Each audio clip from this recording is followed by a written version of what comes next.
So the day comes, get in early. Nothing worse than you thinking, maybe they're not going to come, perhaps they're not. Get in early. It creates a great impression in the school. It's worth being really, really early than getting there late. And meet relevant staff and make yourself known. I always say, during the day, get into the staff room. I know you're busy and I know you're getting ready, but meeting the staff is really important. I always went to my staff and said, oh, what was so-and-so like? And they go, oh, she was really good, or she was really friendly. The children seemed to like her. So I would always go and ask my staff about any supply cover that I had in the school for anything.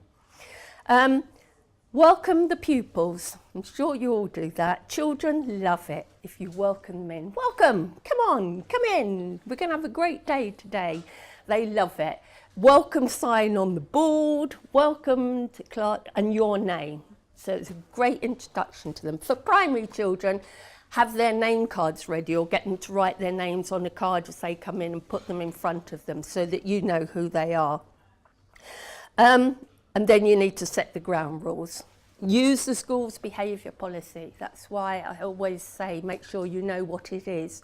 Use the school's behaviour policy to set the ground rules for you in that classroom for that day.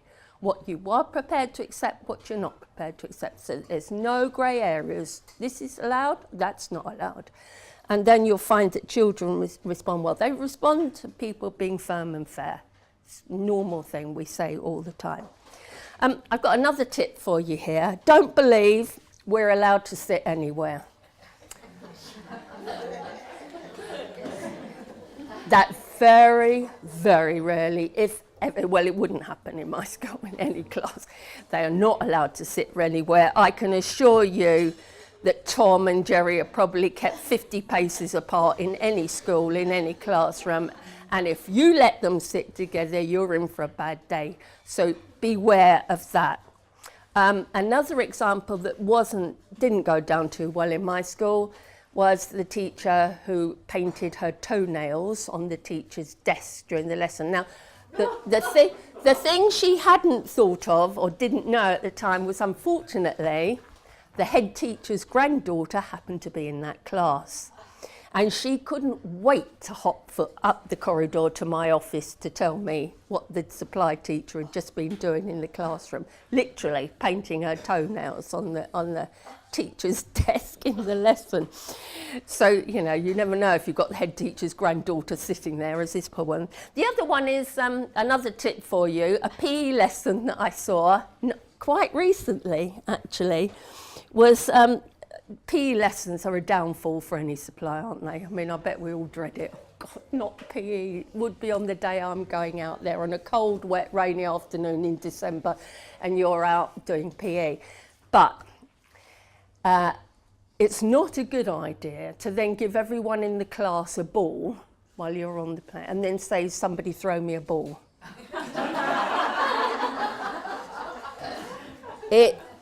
It reminded me a bit of a coconut shy, actually. And I think she learned, I really couldn't help because I was curled up in a ball, laughing my head off at everyone who launched the ball at her. But you learn from those things anyway. And TAs are an invaluable resource in a classroom. If you're lucky enough to have one in there, they know the children, they can point out, and when the children try and pull the wool over your eyes with "we're allowed to sit anywhere" or some other rubbish that they can come out with, the TA can be sitting there going, nah, that's not how it is. And when they say, oh, we're allowed to go out 5 minutes early if we're being good, no. The TA is, I think you're absolutely right. Yes, thank you for that. It's an invaluable resource in any classroom. Use them properly. Ofsted will criticise any teacher that doesn't use the TA properly. The TA, even if they're working on their own out in the corridor with a group of children, it's still the responsibility of the teacher. So if they're not properly used and are doing a good job at whatever they're doing, it's your lesson that will be graded down because of it. So it's really important that not only, for the TA to feel valued and respected and of worth in the classroom, but it's important for you as a teacher to use them. Anything that helps you, grab it, I'd say. I think you're right, absolutely great TAs. I should have said at the beginning, I would advise all of you to join a union. I don't know if I did say it before. You really should all be in a union as a safeguard, as an insurance policy. I'm not just saying that because I'm in the NHT, but I've always belonged to a union. I like it for the advice and support that you get from the union, but most people join, I know, for an insurance policy, and that is really important.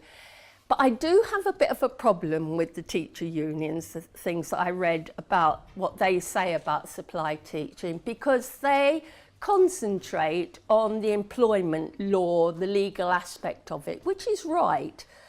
But I would say to you, take it with a little bit of pinch of salt, be flexible. They're kind of saying you don't have to work in your lunchtime, you don't have to do this and you don't have to do that. If you want to work in that school again, be as flexible as you can. It's great if you offer to help with a club. If you see there's a club going on, you've got a skill and expertise, you could go out and help with football after school or with the knitting club at lunchtime, and it will endear you to the staff forever if you offer to help in a club. When I asked my friend, who's actually president, I said to her, what tip would you give an NHT, give a supply teacher? And she said, mark the books. And I think that is also to endear you as well to the class teacher. Make sure if you're the supply teacher that day, you don't leave before you've marked the books. Nobody hates coming into a mile of unmarked books.